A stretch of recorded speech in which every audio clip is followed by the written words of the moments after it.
সামনে কাজ করতে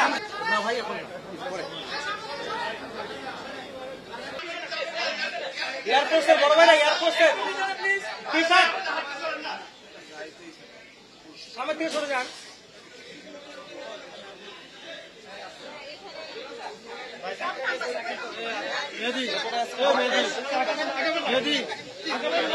সামনে কাজ করতে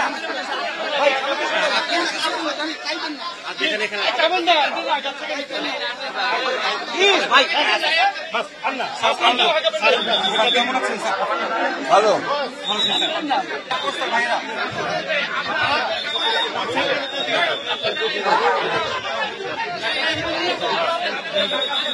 আমাদের দেশের সিদ্ধান্ত আমাদের নিজেদেরই নিতে হবে এবং সেটা আমাদের সমন্বিত প্রচেষ্টায় ঐক্যবদ্ধভাবে আমাদেরকে নিতে হবে। আমরা সবসময়ই আমাদের বাংলাদেশের যে সিদ্ধান্তগুলো এবং সেগুলো আমরা আগেও নিজেরাই নিয়েছি, এখন আমরা নিজেরাই নেব এবং এদেশের মানুষই নিয়েছে। সুতরাং আমি মনে করি যে বাইরের সিদ্ধান্তের কোনো প্রয়োজন নেই। আমি মনে করি এটা কোনো প্রয়োজন ছিল না, কারণ আলোচনা তো শেষ হয়নি এখনো। আলোচনা চলছিল, আলোচনা চলা অবস্থায় এই ধরনের কর্মসূচির অর্থই হচ্ছে যে একটা অহেতুক একটা চাপ সৃষ্টি করা, যেটা আমি মনে করি যে গণতন্ত্রের জন্য শুভ নয় এবং সঠিক সিদ্ধান্ত নেওয়ার ব্যাপারেও শুভ নয়। আমি বুঝি নির্মাণের শিল্প, সালাম স্টিল বোঝে ডিউরেবিলিটি। সালাম স্টিল, মোস্ট ডিউরেবল স্টিল। এইভাবে রাজপথে আসলে সমাধান হয়ে যাবে? আমার পাল্টা প্রশ্ন যে রাজপথে আসলে কি সমাধান হয়ে যাবে?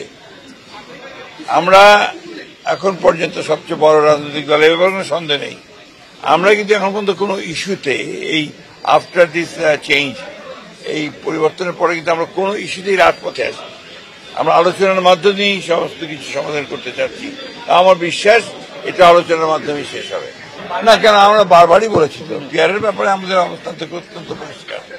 আমরা পিয়ারের পক্ষে নই, কারণ আমরা মনে করি যে বাংলাদেশের পিয়ারের কোনো প্রয়োজনীয়তা নাই। আপনার অন্য কোন কি বললেন? জুলাই সনদের তো চলছে, জুলাই সনদ আলোচনা চলছে, অনেকগুলো বিষয়ে আমরা একমত হয়েছি। সেই বিষয়গুলো নিয়ে সামনে আসলেই হয়। একটা জিনিস যেটা খুব পরিষ্কারভাবে আমি মনে করি যে এখানে যেটাই করা হোক সেটা জনগণের সমর্থনটা হচ্ছে সবচেয়ে বড় প্রয়োজন। জনগণের সমর্থন আসে নির্বাচনের মধ্য দিয়ে, যে পার্লামেন্ট আসে সেই পার্লামেন্টের মধ্যে সেটা আসে এবং parliament has got every right. সে সংবিধান পরিবর্তন করতে পারবে, সংবিধানের অ্যামেন্ডমেন্ট করতে পারবে, সেটা তো সেখানেই সম্ভব।